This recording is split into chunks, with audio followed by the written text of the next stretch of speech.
অমুকৰ লগত অমুকৰ ভাল আছিল। আৰে আটাইতকৈতো জুবিন গাৰ্গৰ নিজৰে মানুহখিনিৰ লগত ভাল আছিল। যাৰ য'ত ভাল আছিল তাততো এতিয়া ধৰক মোৰ লগত চন্দ্ৰ পাটোৱাৰীৰ ফটো দেখুৱাই আছে। আৰে আটাইতকৈ ডাঙৰ ফটোখনটো তেওঁ জুবিন গাৰ্গৰ লগতে আছে। সেইকাৰণে কালি মই দেখিছোঁ আছুৰ প্ৰেচিডেণ্টৰো এখন ফটো ভাইৰেল কৰি দিছে উৎপল শৰ্মাৰ শ্যাম কানু মহন্তৰ লগত। কিন্তু শ্যাম কানু মহন্তৰতো আটাইতকৈ ভাল ফটোকেইখন জুবিন গাৰ্গৰ লগতে আছে। এতিয়া মইতো অসমত প্ৰতিদিনাই মোৰ কিজানি ফটো চেলফি মানুহৰ লগত নাই বুলি 1 কোটি আছে। এতিয়া মোক যদি কয় এওঁৰ মুখ্যমন্ত্ৰীৰ লগত ফটো কিয় আছিল, এতিয়া মই কি উত্তৰ দিম?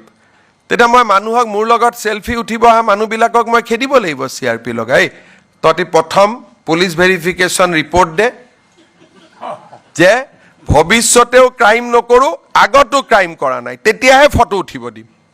তেনেকৈ মই কৰিব পাৰিম নেকি? তো আপোনালোকেও কেতিয়াবা চাব, আপোনালোকৰ নিজৰে দুনিয়াৰ ফটো আছে। মইতো পুলিচে মোক কৈছে যে ছাৰ যোনে যোনে লিখি আছে শ্যাম কানু মহন্তৰ মোবাইলত চবৰে তেওঁলোকৰ নাম লগত ফটো আছে। আপোনালোকৰ মেক্সিমাম পেপাৰ টিভিৰ নিজৰ নিজৰ মালিকৰ ফটো আছে, আৰু আপোনালোকে লিখি আছে বেলেগৰ অমুকৰ কিয় ফটো আছে বুলি। তাৰপিছত যেতিয়া নিজৰ ফটোখন ওলাই যায় তেতিয়া ঠাণ্ডা হৈ যায়। এইটো এটা কি বিড়ম্বনা কৰি থৈছে। মানে গোটেই কথাটো হ'ল যে জুবিন গাৰ্গক ন্যায় দিয়াটো নহয়, কাৰ দোষ উলিয়াম, কাক অলপমান অভিযুক্ত কৰিব পাৰিম, কাৰোবাৰ লগত যদি কাৰোবাৰ বেয়া আছে এই সুযোগতে হিচাপ নিকাচ কৰি লওঁ। কেতিয়াও মৃত মানুহৰ লগত এনেকৈ ৰাজনীতি নহয়। আৰু সেইটো মই নাজানো ক'ৰ পৰা আৰম্ভ হ'ল, এইটোতো আমাৰ অসমত আগত কেতিয়াও নাছিল। শ্যাম কানু মহন্ত, সিদ্ধাৰ্থ শৰ্মা বা শেখৰজ্যোতি মহীয়া, অমৃতপ্ৰভা মহন্ত এইবিলাকতো বেন মানুহ নাছিলে। তেওঁলোকতো সমাজত আছিল, যিদিনাখনলৈকে বেয়া কাম কৰাটো আমি গম পোৱা নাছিলোঁ, হয় নহয়?